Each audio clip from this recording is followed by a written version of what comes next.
Muy buenos días, voy a iniciar la presentación del sistema reproductor femenino y masculino al mismo tiempo, empezando con diferencias con relación a la posición de los genitales externos, en los cuales el hombre, como vemos acá en el lado derecho, tiene una disposición de sus genitales anterior e inferior. Cuando nos damos cuenta también es inferior, pero de manera externa. En cambio, los genitales femeninos, en esa posición no hay nada. En la parte más inferior, en el punto más inferior, va a estar el glande del clítoris, pero la disposición de lo que es el vestíbulo vaginal va a estar en el piso pélvico hacia la cara externa, o sea, en la parte más inferior, mostrando que los dos genitales tienen una disposición bastante diferenciable y que el acomodamiento de cada uno pues va a tener diferentes fases durante la vida embrionaria. Ya a nivel de relaciones, vemos como la vejiga en el hombre se encuentra más o menos a nivel de la última vértebra sacra, con el inicio del coxis. Y en la mujer, esa misma disposición no es igualitaria, esa disposición está un poco más abajo y se relaciona más con el coxis. En cambio, la relación que guarda con lo que es el último segmento sacro es con el útero. En el hombre, por delante de la vejiga va a estar la sínfisis pubiana o púbica, mientras que en la mujer va a estar de la misma forma, pero vamos a ver que está un poco más abajo la vejiga. En el hombre está un poco más arriba, en la mujer está un poco más abajo. Y eso se debe a que en la mujer el útero desplaza inferiormente la vejiga y la deja en una posición un poco más contraída. Adicionalmente, podemos también ver que delante del recto, que está la vejiga, en la mujer esta es el útero. Y contiguamente del útero vamos a encontrar la vejiga. Luego encontrando la parte de los genitales externos en la parte más inferior, en el lado derecho, donde vemos que está el vestíbulo vaginal. Y en el hombre lo que vamos a encontrar es que no hay esa misma disposición. En esa posición se encuentran son los testículos, donde están las gónadas masculinas, y lo que es el cuerpo del pene está en una disposición anterior e inferior, como se indicaba en la primera diapositiva.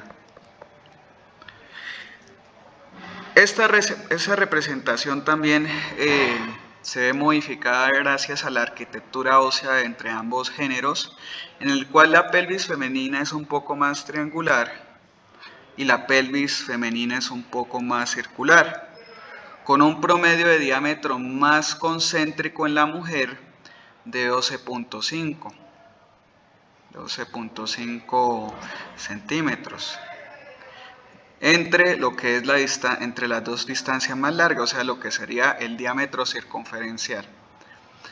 Y conserva este tipo de simetría aún en la parte más oblicua de la misma, aunque se suele extender un poquito la parte más oblicua hasta unos 15 centímetros. Pero lo importante es que esta circunferencia sea simétrica, dado que en esta posición, que se llama esa línea, la línea arqueada, se va a establecer el límite de aquí para arriba hasta la cresta ilíaca de lo que era la pelvis falsa, y de ahí hasta adentro donde están las líneas iniciales, ahí las que forman el eje Y, el eje X, el eje Z, lo que es la pelvis verdadera. Como tal se le dice falsa y verdadera es simplemente por el hecho de que la estructura ósea no está cerrada en una y en la otra sí. No quiere decir que sea falsa en términos funcionales, simplemente que la pelvis falsa se relaciona con los órganos abdominales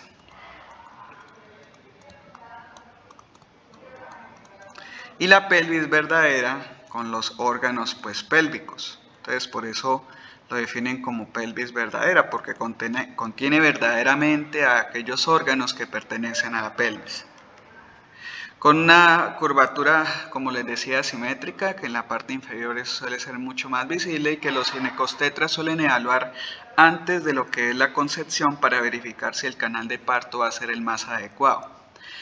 Esto va a formar con relación al sacro una línea oblicua que puede oscilar de 12.5 a 15 centímetros. Y proyectándolo desde la parte el borde anterior del sacro hasta lo que es el borde posterior de la sínfisis púbica. Esta es la sínfisis púbica.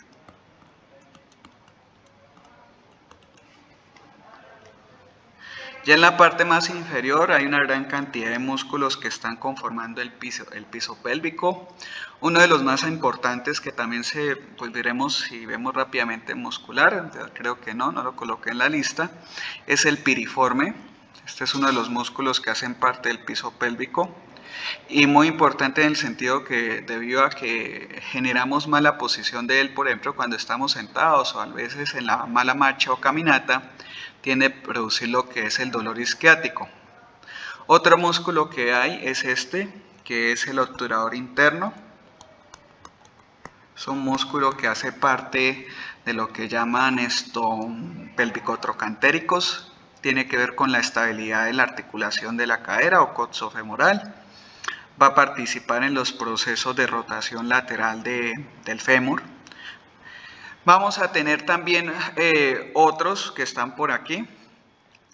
Por ejemplo, vamos a tener el ilio, este es el ilio sacro. Vamos a tener de adelante que vienen dos, que son el pubosacro. Aquí no se puede representar muy bien, es este de acá, el pubosacro. Y el otro es el puborectal. Con uno último que es este, que es el músculo coxígeo. Coxígeo se escribe con doble C. Entonces, estos músculos, ¿qué es la importancia? Pues casi todos estos músculos que los vemos, lo que es el 1, lo que es el 2, lo que es el 3 y lo que es el 4, hacen parte como tal de los músculos más importantes del piso pélvico y por ejemplo son los músculos que se lastiman los motociclistas cuando se caen produciendo una fascitis necrosante de ellos. Son los músculos que también están sosteniendo los órganos pues en este caso los órganos reproductores y también le están dando consistencia a lo que va a ser luego el piso pélvico para lo que va a ser el proceso de crecimiento fetal. O sea, gracias a la contextura de estos, a la posición, a la masa muscular, va a permitir sostener en las mujeres precisamente lo que es el feto y van a ir modificándose también a medida que vaya haciendo el crecimiento fetal. Y en nosotros los hombres son importantes dado que van a controlar también algunos de ellos van a controlar los esfínteres rectales y son requeridos para el proceso de contracción voluntaria cuando se quiere hacer el proceso de exhumación, que es el proceso de evacuación fecal. Ya avanzando, pues aquí lo vemos nuevamente, aquí el pubo rectal, se me mueve esto, el pubo rectal, también aquí lo que es el pubo coxígeo. Luego tendremos por acá el piriforme, que como tal no hace parte del piso pélvico, está ahí asociado indirectamente, piriforme. El músculo, está el pubo rectal, el pubo coxígeo. El músculo ilio-coxígeo es este, el ilio-coxígeo, iliosacro. Y después el músculo coxígeo. Simplemente músculos que quería mencionar como parte de lo que es el piso pélvico y también participantes en el control de los esfínteres, pero del esfínter anal. Ya cuando llegamos a la parte femenina, y a nivel de lo que es el piso pélvico, hay unos procesos internamente óseos que están en estos dos puntos, que son la tuberosidad del isquion. Tuberosidad del isquion. Esta tuberosidad va a ser un referente para generar una línea que se va a ir transversalmente. Ahí pues no lo estoy señalando muy bien o como debería estar representado, realmente es un poco diferente. Pero ese es el punto donde suele estar porque ahí precisamente hay este músculo que aquí está bajando, que es un músculo que se llama el pectíneo. Entonces es un punto de referencia, está muy mal dibujado realmente este introito vaginal, está un poco desplazado hacia atrás y demasiado grande, entonces realmente tomo los puntos de referencia como anatómicamente deberían ser precisos. Pero bueno, ¿para qué sirve? Esto va a indicar de aquí para adelante, donde adelante va a estar la sínfisis pubiana, lo que es el trígono del periné. Es un trígono que va a contener tanto en el hombre como en las mujeres lo que son los órganos genitales externos, solo que en el hombre ya vimos que son más anteriores. Y hacia atrás, con relación al esfínter rectal, va a estar lo que es el periano. Entonces, hacia atrás de esa línea transversa entre ambas tuberosidades va a estar el periano y hacia adelante va a estar lo que es el periné. Más que todo este tema pues se enfoca es en el periné, perdón, aquí me falta una E. Entonces llegamos al vestíbulo vaginal y pues aquí volvemos a repetir algunas cosas. Y el vestíbulo vaginal tiene de especial es que el epitelio va a ir cambiando de un epitelio plano estratificado queratinizado que va a estar desde estos bordes o pliegues, que son los pliegues del vestíbulo vaginal, y se van a conocer como labios mayores. Pero ya cuando se acerca hacia la parte del vestíbulo vaginal propiamente dicho, y a través de esta estructura que alguna vez fue formado por algo que llamaban pliegues laterales, van a formarse lo que son los labios menores. Ya los labios menores, el epitelio va a ser diferente porque el epitelio va a ser ahora una mucosa. Y va a encontrar uno un epitelio transicional que va a ser desde cúbico simple hasta plano simple. Eso depende de la distensión del tejido, si ya se ha usado mucho durante la vida o no, etc. Ya hacia adentro encontraremos unos agujeritos hacia la parte de atrás con relación a lo que es el agujero vaginal, orificio vaginal, que son la desembocadura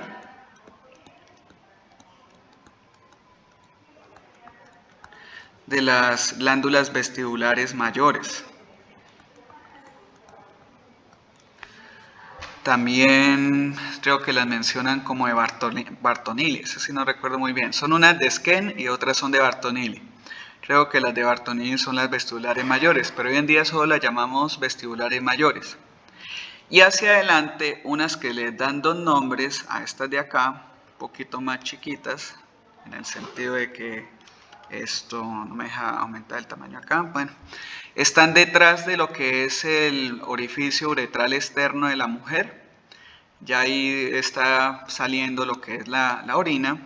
Vamos a encontrar las vestibulares menores. Aquí van a estar las vestibulares menores. Las vestibulares menores son un homónimo en los hombres de unas que llamamos vulvouretrales.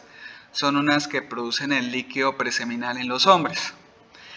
Y en las mujeres guarda es una importancia, dado que a veces sirve ese lugar como un reservorio de semen en caso de una eyaculación previa a nivel del vestíbulo vaginal. Ahí puede quedar semen atrapado que luego, así sea por poco, puede llegar a entrar al vestíbulo vaginal, puede llegar y pasar luego hacia lo que es el conducto uterino, llegar hasta lo que es el saco uterino, y pues en caso puede existir una pequeña posibilidad de fecundación dado ese líquido, si la mujer no se hace un lavado correctamente de esa zona. En cambio, las vestibulares mayores se han asociado mucho con el proceso de gonorrea, con el gonococo, que es un diplococo gram negativo, dado que él se suele anidar en ese punto, un punto que es referente para lo que es la toma de muestra en caso de tener un supuesto en el cual pues se cree que puede tener gonorrea la mujer siendo portadora y que pueda contaminar a otras parejas sexuales. Ya la parte más interna, vemos unos pequeños pliegues, que es el remanente del himen. Esto que se ve acá es el remanente del himen.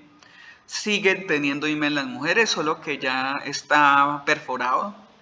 Y ese himen pues va a ir también desapareciendo a medida de que aumente la actividad sexual. Después no se va a notar esos cuernitos, lo llaman también cuernos del himen.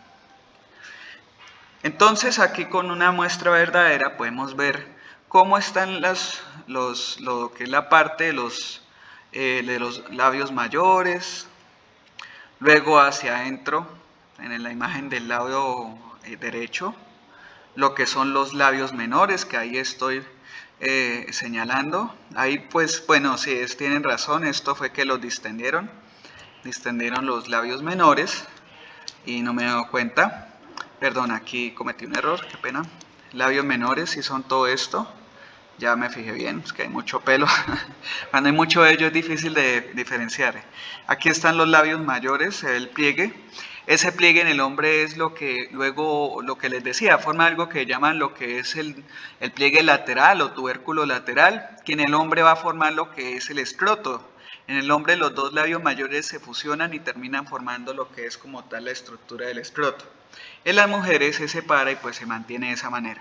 Ya hacia adentro pues encontramos el tejido mucoso donde van a estar los labios menores, aquí más representado, para entrar luego hacia lo que es el introito vaginal y empezar a ver estructuras como el orificio uretral externo, lo que es el remanente del himen, aquí que lo estoy redondeando, y finalmente lo que es el orificio vaginal. También pues ese es el propio introito vaginal como tal. Recuerden que el orificio uretral externo es anterior y lo que es el introito o orificio vaginal va a ser posterior. Y para tener referencia, pues uno hace la toma de muestra para gonococo hacia la parte posterior y lateral de ese introito vaginal, esperando tomar una muestra adecuada de esa zona.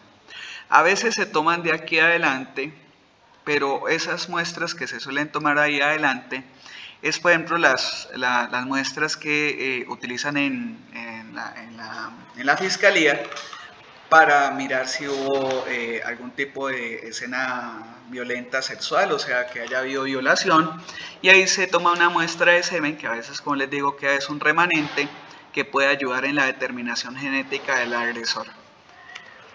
Ya hacia el piso pélvico y quitando lo que es la fascia del periné, que es esta, la fascia del periné. Una fascia es una estructura que sostiene otras estructuras, en este caso músculos, periné. Vamos a ver que la fascia está recubriendo una serie de músculos. Un músculo que venía precisamente desde la parte posterior, aquí está mejor dibujado, a esa línea transversa entre las dos tuberosidades. Aquí estaría la tuberosidad del isquion. Y vemos un músculo que está yendo de lado y lado, pero es un músculo que tiene un hermano. El otro hermano está más hacia adentro, hacia lo profundo, hacia arriba. Y ese es el músculo transverso superficial del periné. Va a haber encima de él luego uno que se llama transverso profundo. Ese músculo transverso está sosteniendo una serie de músculos que se ven en toda la parte interna de la fascia del periné, que son los músculos constrictores, o los dicen músculos del esfínter, pero aquí dicen que son músculos del esfínter o músculos del esfínter uretral. Toman es como referencia la uretra y no como tal la vagina, ¿sí? Estos músculos pues son unos musculitos que ayudan, ellos ayudan a la abertura en procesos autonómicos parasimpáticos, y entonces quiere decir que cuando hay un proceso de relajación ellos se contraen abriendo lo que es el esfínter externo. En cambio el transverso que está aquí, pero es que no se alcanza a ver el transverso profundo, realmente estaría por debajo, hacia la profundidad, perdón, hacia arriba de él. El transverso profundo del perineo, que creo que está más adelante, es un músculo que ayuda a lo que es la contracción voluntaria de lo que es el esfínter, del esfínter uretral externo, y de esa manera evitar lo que es el proceso de micción involuntario. ¿Qué más vamos a encontrar? Vamos a encontrar dos músculos hacia la parte anterior de ese perineo, uno lateral, que es el músculo isquiocavernoso, que está rodeando a los cuerpos cavernosos de la mujer, y uno rodeando lo que es el vestíbulo vaginal y precisamente formando parte de los labios mayores, que es el músculo bulbo esponjoso. Músculos que van a estar rodeando a los cuerpos isquiocavernosos que producen la erección en el glande del clítoris, y lo que es el bulbo esponjoso, que en la mujer no tiene mucha utilidad, ese tiene una mayor utilidad es en el hombre. Ya dependiendo de la característica del himen, el himen puede tener diferentes formas. Una forma que la llaman anulado o umbilical, uno que le ve uno un pequeño tabique que se llama septado, uno que suelen llamar perforado o criboso, y un remanente cuando ya vio penetración y parto. Aquí se nota que ya vio parto por la alta dilatación de la parte posterior del vestíbulo y también del introito vaginal, que sería pues un himen. Es más que es un himen, es una vagina ya que ha tenido varias concepciones. Las mujeres, quiere decir esto, que aún así, o sea, esto que tiene como referencia, que aún a pesar de haber himen y no haber rotura del mismo, la inyección de semen que puede llegar a entrar puede de todos modos garantizar lo que es una fecundación. O sea que hay una forma como la cual esto puede llegar y generar lo que es un proceso de fecundación independiente de una penetración completa. Por eso hay dichos que hay mujeres que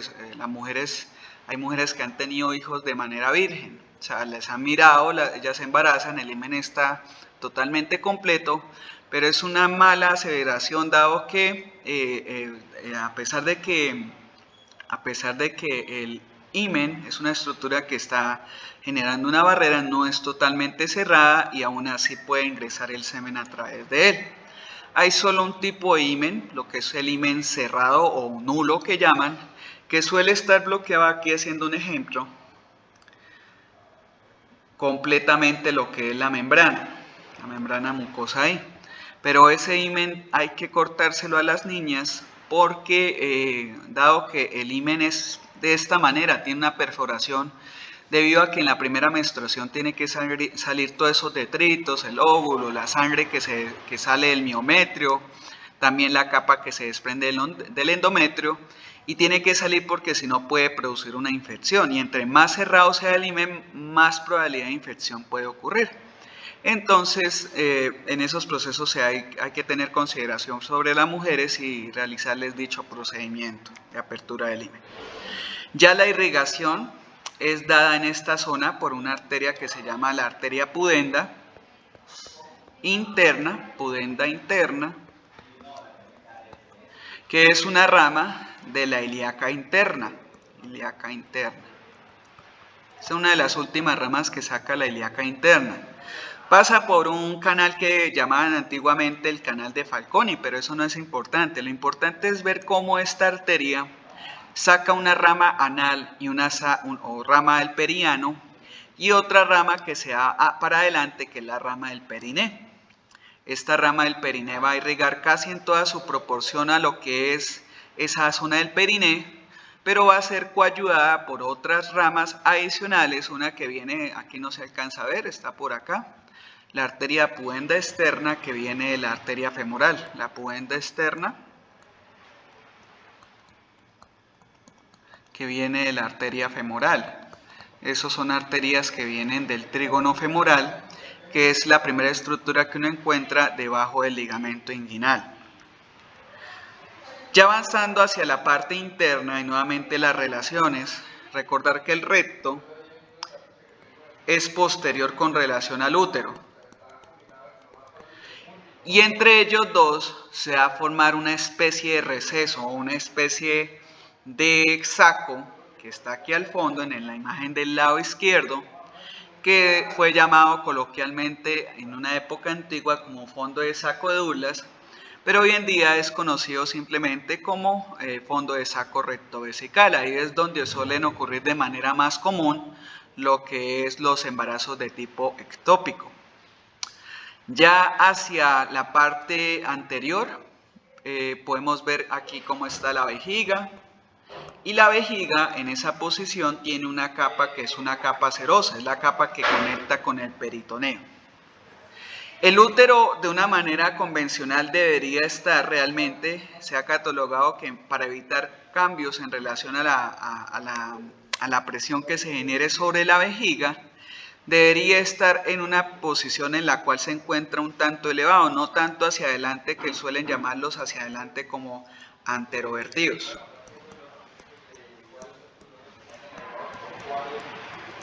Y se espera realmente que estén hoy en día en una posición un poco más superior, que es una posición mesovertida.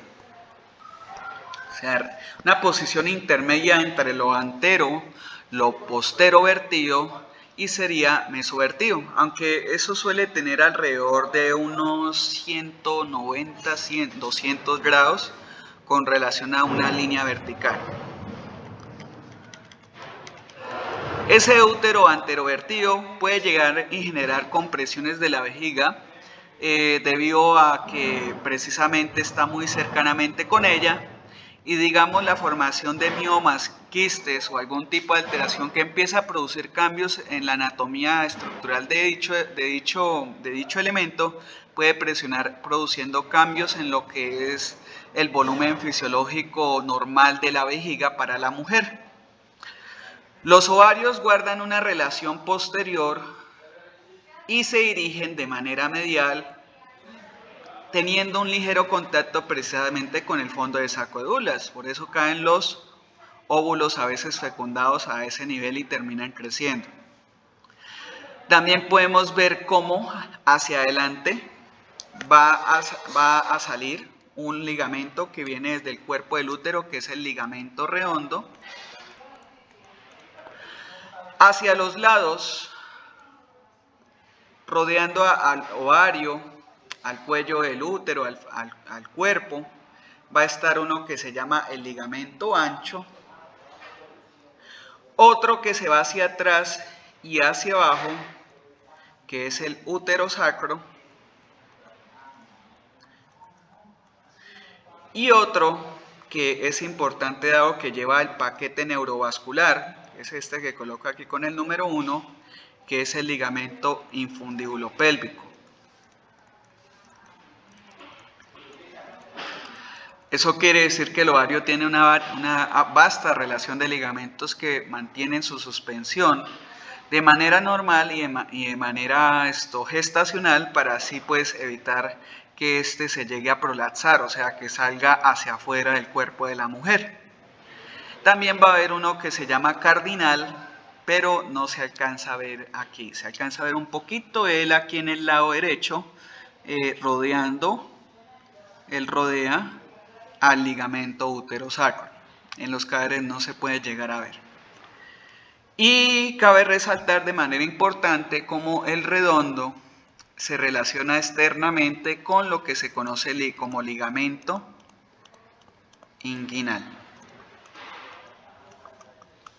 Ligamento inguinal es el ligamento que nos indica dónde empieza el miembro inferior y por dónde está pasando, por ejemplo, en los hombres el cordón espermático, pero en las mujeres este ligamento pues está viendo sostenido tanto externa como internamente.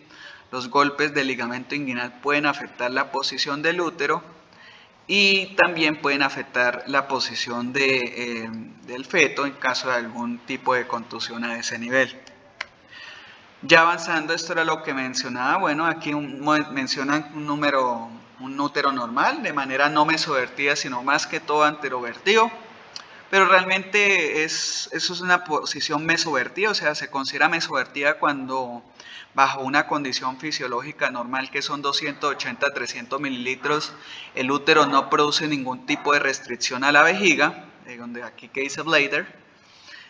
Anterovertido, cuando el útero sí está flexionado hacia adelante y en él produce una presión en la vejiga.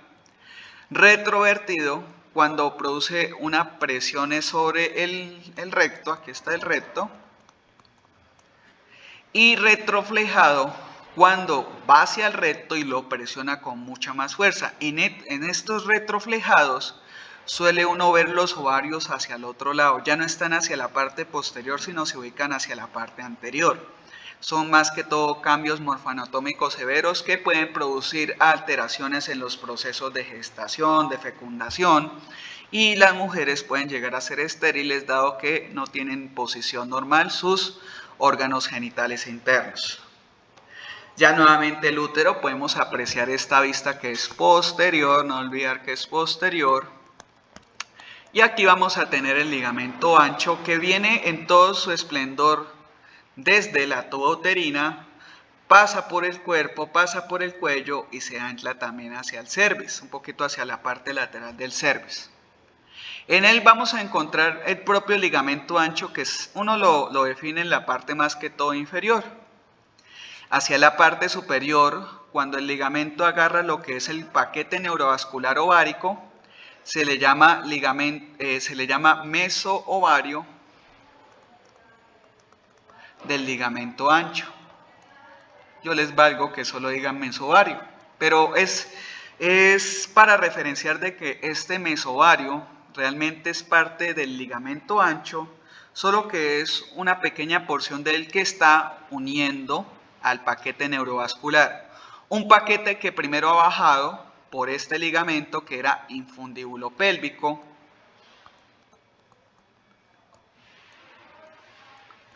que luego cuando se une a la tuba uterina, al infundíbulo, y cae hacia el ovario, a ese pequeño segmentico se le llama suspensorio del ovario.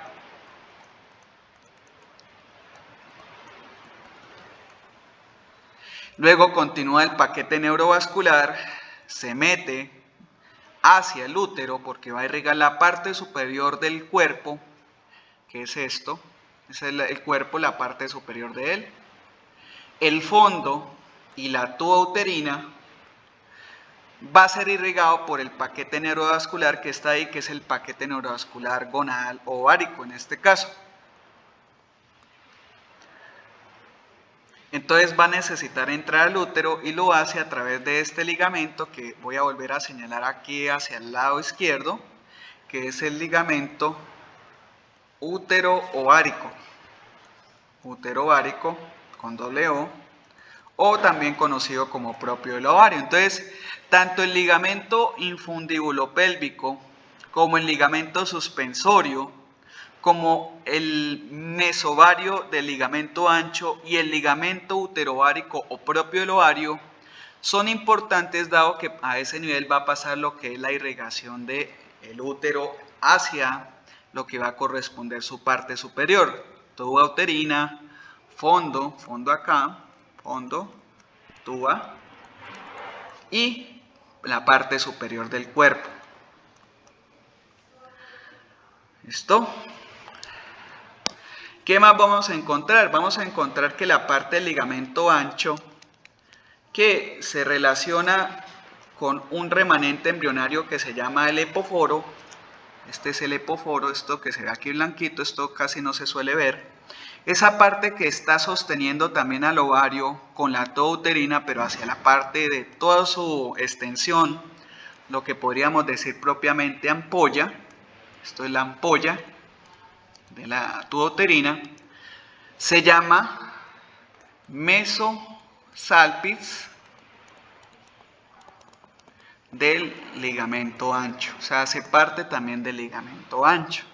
Y ahí vamos a encontrar el remanente embrionario que se ve como en blanco y la bolita, que es el epóforo. Eso fue lo que alguna vez era el conducto deferente, la red testis, o sea, la red testicular y el testículo en la mujer, pero que se atrofia porque no debe desarrollar ese tipo de gónadas. Vamos a ver también hacia abajo dos ligamentos, uno rodeando al otro. El primero, pero no se ve claramente aquí, se ve muy cortadito, es el ligamento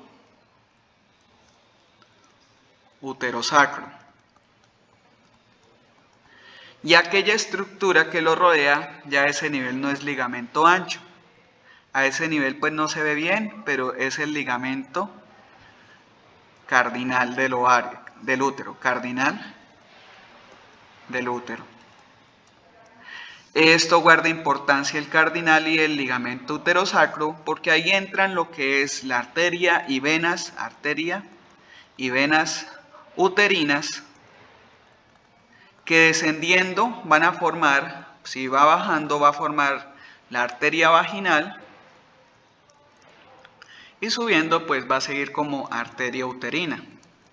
O sea, esta arteria guarda su importancia primero por el punto de entrada, que en caso de una fractura del sacro puede producir también alteración de esta estructura, que ella está irrigando lo que es el cuello, el cervix, la parte inferior del cuerpo del útero, y que adicionalmente va a estar descendiendo para irrigar lo que es la vagina y lo que es toda la pared vaginal, lo que es el conducto vaginal, ¿sí? Excepto lo que es el introito vaginal. El introito vaginal es irrigado por la arteria pudenda interna. Ya por acá se ve muy cerquita esta estructura que no es un ligamento, eso es el uréter.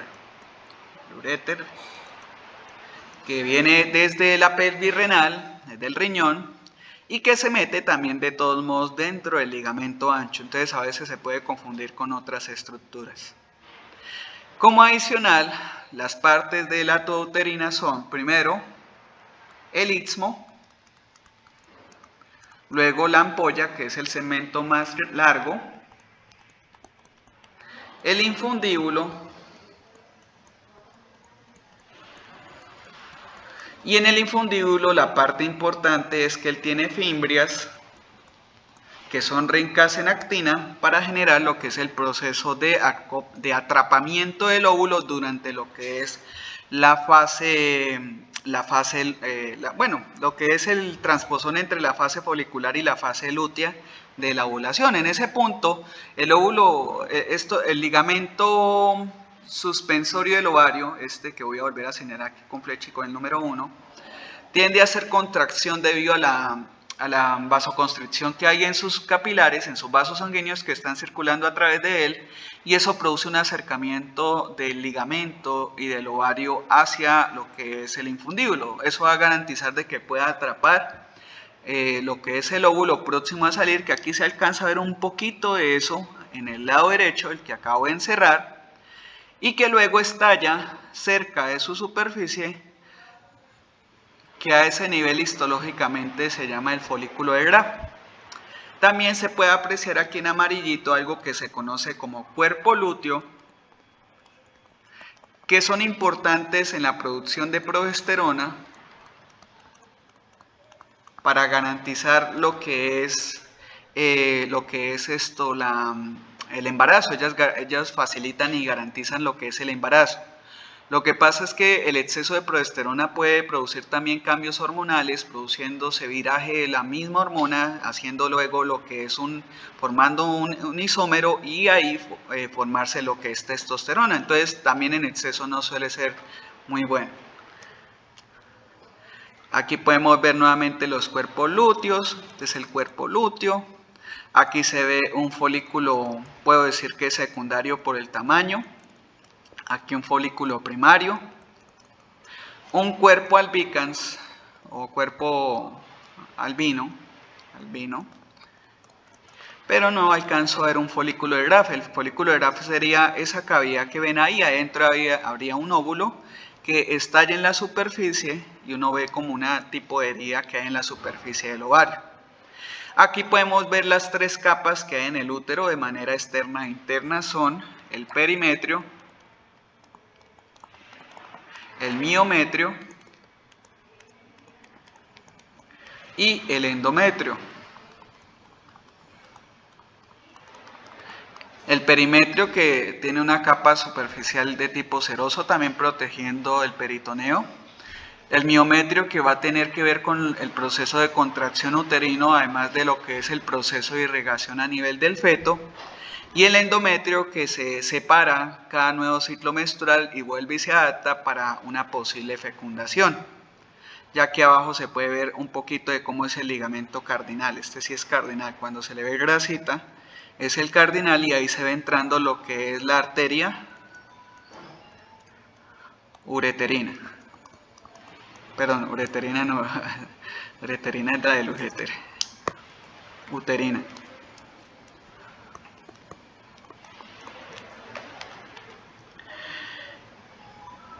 Ya a este nivel, en esta presentación les quería representar dónde pueden ocurrir a veces embarazos de tipo ectópico. Puede ser que el embarazo, o sea, el cigoto se quede a nivel de la ampolla y no salga de la ampolla, entonces estalla lo que es la tuba uterina.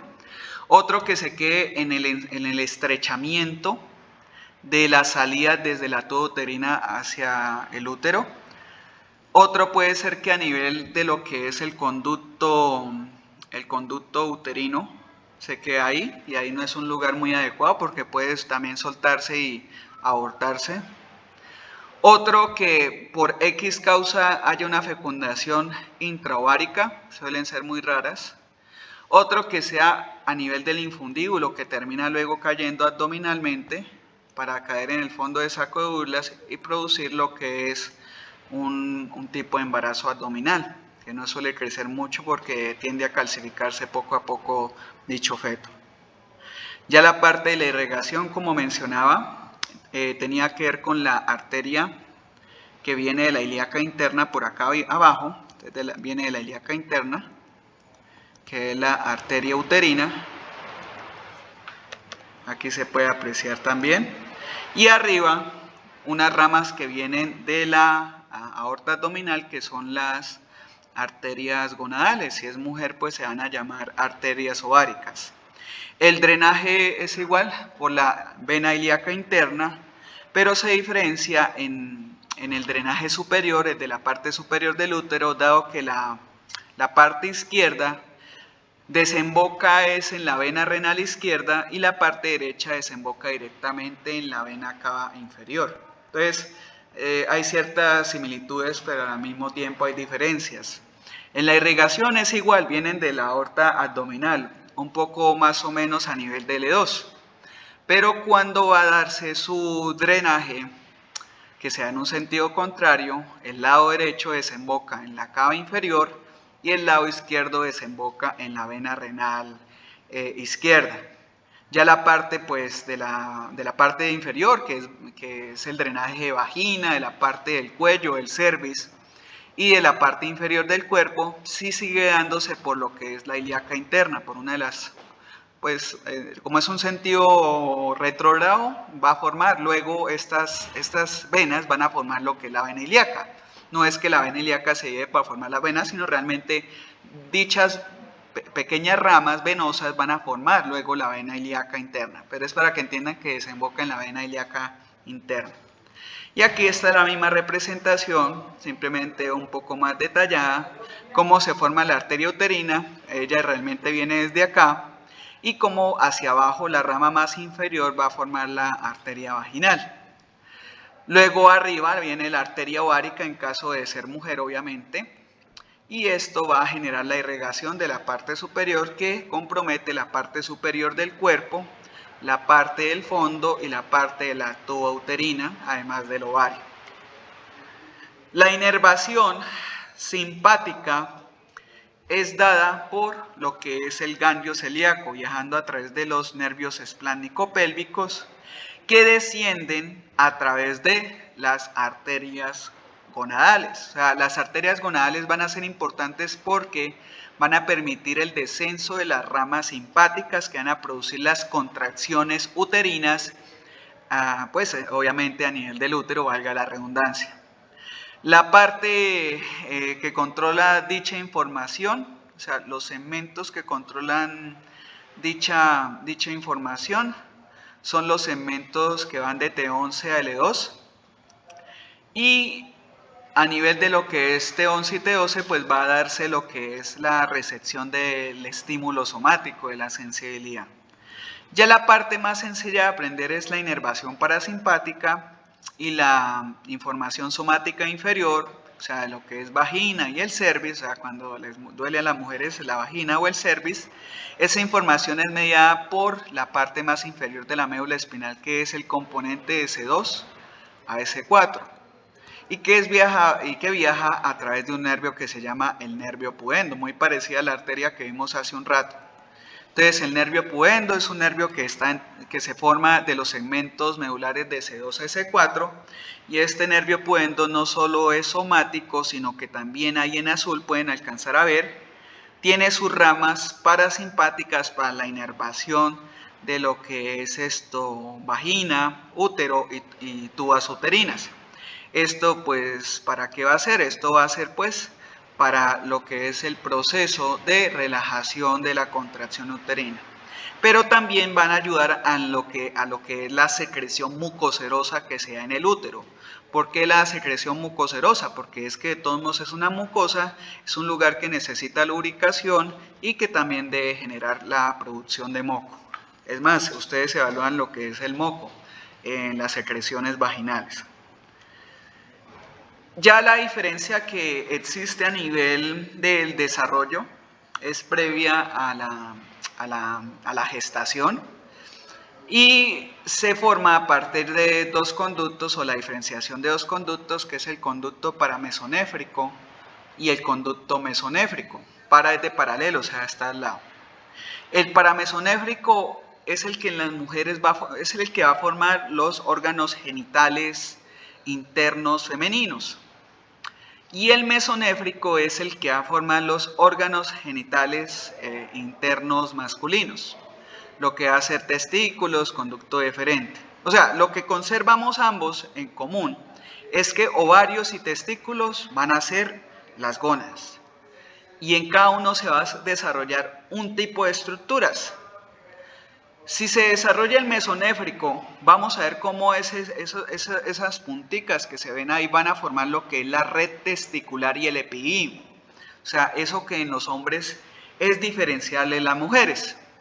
En cambio, en las mujeres solo toma esa gónada sin nada de esos componentes, y va a utilizar el parénquima de la gónada para la formación de los gametos femeninos. El mesonéfrico, entonces, como tal, ¿qué va a formar? Para que haya una diferenciación, va a formar lo que es el epidídimo, el conducto deferente, las glándulas seminales, la uretra prostática, acá en este segmentico en el número 1, la uretra vulvar, peneana, todo hasta el final, o sea, hasta lo que es el orificio uretral externo.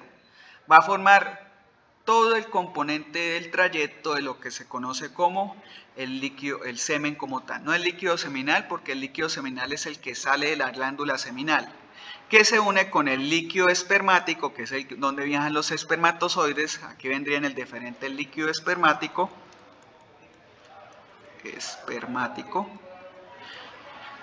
Y la unión del líquido seminal con el líquido espermático, que ya sale pues a través de la uretra, va a formar el semen como tal. La próstata sí es, algunos dicen que es un remanente del paramesonefro, pero realmente el único remanente del paramesonefro son dos estructuras. La primera, que es central, que está dentro de la próstata.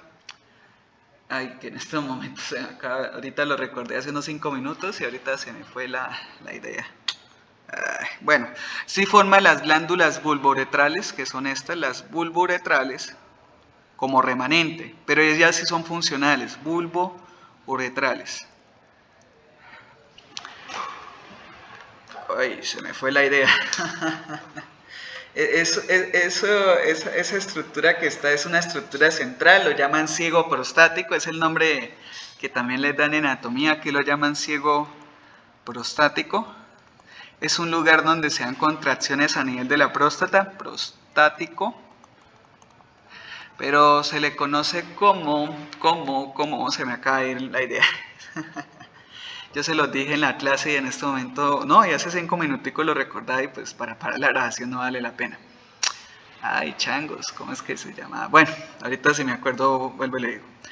En cambio, las mujeres, el paramesonefro, pues va a formar las tubas uterinas que se ven aquí con el número 1, el útero en el número 2, la vagina en el número 3, pero solo la parte interna de la vagina y no la parte externa, o sea, más que todo el lugar donde se encuentra el introito vaginal no lo va a formar, eso sí no lo va a formar lo que es el paramesonefro. El introito es formado por piel, por el ectodermo. Ya vemos hacia abajo pues lo que son las glándulas vestibulares, estas son las vestibulares, y esas vestibulares sí son por el paramesonefro, a pesar de que aquí las dibujan separadas de él, realmente son del paramesonefro, las vestibulares mayores y las vestibulares menores. Ay, changos, les cuento que no me acuerdo en este momento cómo se llama ese punto de la próstata. Se me fue la idea, Bueno, en cuanto al sistema reproductor masculino, creo que se los voy a dar en otro video. Entonces voy a guardar este.